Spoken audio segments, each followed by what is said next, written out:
একটি ছোট গ্রামের ছেলে ছিল, নাম রাহুল। রাহুলের পরিবার খুবই গরিব ছিল।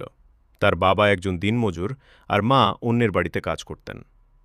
অনেক দিন এমনও যেত যখন তাদের ঘরে ঠিকমতো খাবার থাকত না। ছোটবেলা থেকেই রাহুল বুঝে গিয়েছিল যে গরিবই শুধু কষ্টই দেয় না, মানুষের স্বপ্নও ভেঙে দেয়। স্কুলে যাওয়ার সময় সে দেখত তার বন্ধুরা নতুন ব্যাগ, নতুন জুতো পরে আসে, কিন্তু রাহুলের ছিল পুরনো ছেঁড়া ব্যাগ আর স্যান্ডেল। একদিন স্কুল থেকে ফিরে সে তার মাকে কাঁদতে দেখল।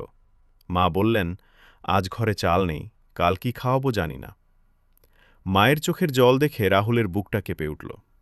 সেই দিনই সে মনে মনে প্রতিজ্ঞা করল, একদিন আমি অনেক বড় মানুষ হব, আমার মা বাবাকে আর কখনো কষ্ট পেতে দেব না।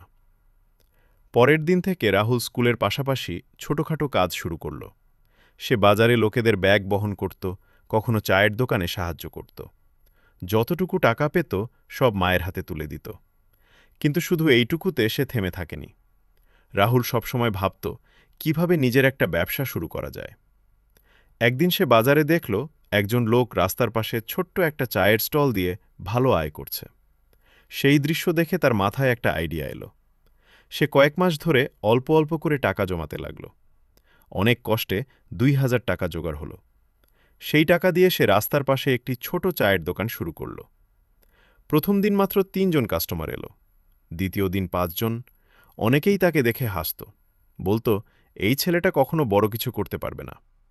কিন্তু রাহুল হাল ছাড়েনি।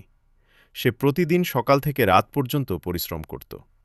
চায়ের সঙ্গে বিস্কিট, পাউরুটি, পরে সিঙ্গারাও বিক্রি শুরু করল।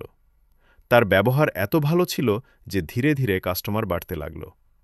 ১ বছরের মধ্যে তার ছোট্ট দোকানটি পুরো বাজারে পরিচিত হয়ে গেল।